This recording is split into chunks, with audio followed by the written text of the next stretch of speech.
بسم اللہ الرحمن الرحیم۔ السلام علیکم ورحمۃ اللہ وبرکاتہ۔ درس حدیث، عنوان وہی داتا ہے۔ الحدیث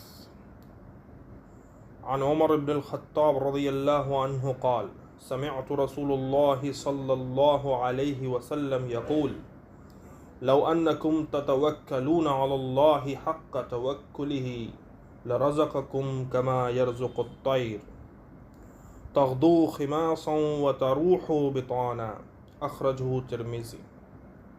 ترجمہ: حضرت عمر بن خطاب رضی اللہ عنہ سے مروی ہے، بیان فرماتے ہیں کہ میں نے رسول اللہ صلی اللہ علیہ وسلم کو فرماتے ہوئے سنا کہ اگر تم اللہ پر اس طرح بھروسہ کرو جس طرح بھروسہ کرنے کا حق ہے تو وہ تمہیں ایسے ہی رزق دے گا جس طرح وہ پرندوں کو رزق دیتا ہے جو صبح کے وقت خالی پیٹ نکلتے ہیں اور شام کے وقت پیٹ بھر کر واپس آتے ہیں۔ تشریح: رزق کا معاملہ بہت ہی اہم اور حساس ہے۔ انسان اپنی پوری زندگی اسی نقطے پر ختم کر دیتا ہے کہ وہ کیسے اور کہاں سے رزق حاصل کرے، اور اس کے لیے جتنے وسائل اور اسباب ہو سکتے ہیں سب اختیار کرتا ہے۔ بسا اوقات حلت و حرمت کی بھی تمیز نہیں رکھتا، یعنی حلال حرام بھی نہیں سوچتا، اور کسب معاش کے لیے اپنا ایمان و عقیدہ بھی خراب کر بیٹھتا ہے۔ اللہ واحد کی ذات میں شرک بھی کر ڈالتا ہے، اور توکل جیسی عظیم عبادت جو صرف اللہ تعالی قادر مطلق کے لیے خاص ہے اس میں بھی شرک کرتا ہے، اور اللہ کی ذات پر جس طرح توکل کرنا چاہیے تھا اس کے تقاضوں کو پورا نہیں کرتا اور غیر اللہ پر توکل کرتا ہے، اسی کو داتا سمجھتا ہے، جبکہ ایک بندہ مومن کا عقیدہ یہ ہونا چاہیے کہ اللہ کی ہی وہ ذات ہے جو رزق دینے والی ہے، اس کے علاوہ کوئی نہیں جو کسی کو رزق پہنچائے، بلکہ اللہ تعالیٰ نے اپنا نام ہی رزاق رکھا ہے۔ جس کا نام ہی رزاق ہو اور جس کی صفت معطی یعنی دینے والا، عطا کرنے والا ہو، اس پر توکل اور اعتماد اسی کے شایان شان ہونا چاہیے۔ اس سے چاہے جتنا مانگا جائے کم ہے، اور وہ چاہے جتنا دے اس کے خزانے میں رائی کے دانے کے برابر بھی کمی نہیں ہو سکتی۔ اور رزق جس کے تعلق سے انسان اتنا پریشان رہتا ہے، اللہ تعالیٰ اپنے تمام مخلوقات کو روزی پہنچانے کی ذمہ داری اپنے اوپر لے رکھی ہے۔ اسی لیے آپ دیکھتے ہیں کہ ہر انسان بلکہ ہر مخلوق اللہ تعالیٰ کی دی ہوئی نعمتوں سے مستفید ہو رہی ہے، اور اسے اللہ کی طرف سے رزق مل رہا ہے، اور تقسیمات رزق میں کوئی تفریق بھی نہیں ہے کہ وہ مومن ہے یا کافر، فاسق ہے یا فاجر، نیک ہے یا برا، حیوان ہے یا انسان۔ ہر ایک کو روزی مل رہی ہے، اور وہاں سے مل رہی ہے جہاں سے وہ وہم و گمان بھی نہیں کر سکتا۔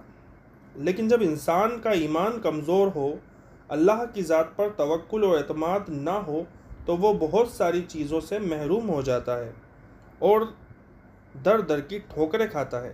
اور اگر یہی توکل اور اعتماد اللہ کی ذات پر اس طرح ہو جس طرح اس کا حق ہے، تو وہ ایسے ہی رزق دے گا جیسے خالی پیٹ بے حال پرندوں کو رزق دیتا ہے۔ اللہ تعالیٰ کا اپنے پاک کلام میں ارشاد ہے، وَمَا مِن دَابَّةٍ فِي الْأَرْضِ إِلَّا عَلَى اللَّهِ رِزْقُهَا، سورۃ الہود آیت نمبر 6۔ زمین پر چلنے پھرنے والے یا زمین کے اندر رہنے والے جتنے جاندار ہیں سب کی روزیاں اللہ تعالیٰ پر ہیں، یعنی وہ کفیل و ذمہ دار ہے۔ زمین پر چلنے والا ہر مخلوق، انسان ہو یا جن، چرند ہو یا پرند، چھوٹی ہو یا بڑی، بحری ہو یا بری، ہر ایک کو اس کی نوعی یا جنسی ضرورت کے مطابق وہ خوراک مہیا کراتا ہے۔ اور ایک مقام پر اللہ تعالیٰ فرماتا ہے، ما اريد منهم من رزق وما اريد ان يطعمون ان اللہ هو الرزاق ذو القوة المتین، سورۃ الذاریات 57-58۔ ترجمہ: نہ میں ان سے روزی چاہتا ہوں، نہ میری یہ چاہت ہے کہ وہ مجھے کھلائیں۔ اللہ تعالیٰ تو خود ہی سب کا روزی رسا، توانائی والا اور زوراور ہے۔ اور سورہ حجر آیت نمبر 21 میں ارشاد فرماتا ہے، وَإِن مِّن شَيْءٍ إِلَّا عِندَنَا خَزَائِنُهُ وَمَا نُنَزِّلُهُ إِلَّا بِقَدَرٍ مَّعْلُومٍ۔ ترجمہ: اور جتنی بھی چیزیں ہیں ان سب کے خزانے ہمارے پاس ہیں اور ہم ہر چیز کو اس کے مقرر انداز سے اتارے ہیں۔ اور سورہ روم آیت نمبر 40 میں اللہ تعالیٰ پوچھتا ہے: اللہ الذی خلقکم ثم یرزقکم ثم یمیتکم ثم یحییکم هل من شرکائکم من یفعل من ذلکم من شیء سبحانہ وتعالی عما یشرکون۔ ترجمہ: اللہ تعالیٰ وہ ہے جس نے تم کو پیدا کیا، پھر روزی دی، پھر مار ڈالے گا، پھر زندہ کر دے گا۔ بتاؤ تمہارے شریکوں میں سے کوئی بھی ایسا ہے جو ان میں سے کچھ بھی کر سکتا ہو؟ اللہ تعالیٰ کے لیے پاکی اور برتری ہے ہر اس شریک سے جو یہ لوگ مقرر کرتے ہیں۔ اور ایک دوسرے مقام پر وعدہ کیے گئے رزق کا ذکر فرماتا ہے اور کہتا ہے: وَفِي السَّمَاءِ رِزْقُكُمْ وَمَا تُوعَدُونَ۔ سورۃ الذاریات آیت نمبر 22۔ ترجمہ: آسمان میں تمہارا رزق ہے اور وہ بھی جس کا تم سے وعدہ کیا جاتا ہے۔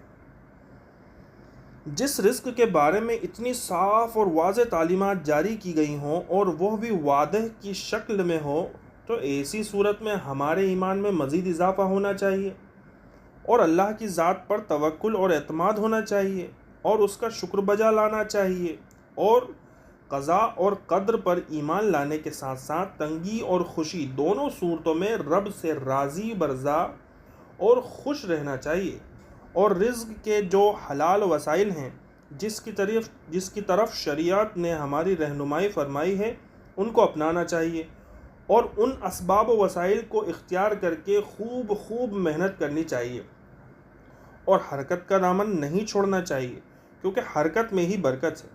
انبیاء کرام کا پیشہ تجارت رہا، بھیک مانگنا کبھی نہیں۔ اللہ رب العالمین سے دعا ہے کہ الہ العالمین ہم لوگوں کو رزق حلال کے اسباب مہیا فرما دے اور ایمان، توکل و اعتماد پر ثابت قدمی عطا فرما دے، اور جب ہمارا خاتمہ ہو تو اس عقیدے کے ساتھ ہو کہ تو ہی داتا ہے، تیرے علاوہ کوئی قطمیر کا بھی مالک نہیں ہے۔ وصلی اللہ علی خیر خلقہ محمد وعلی آلہ وصحبہ اجمعین وسلم تسلیما کثیرا کثیرا۔ السلام علیکم ورحمۃ اللہ وبرکاتہ۔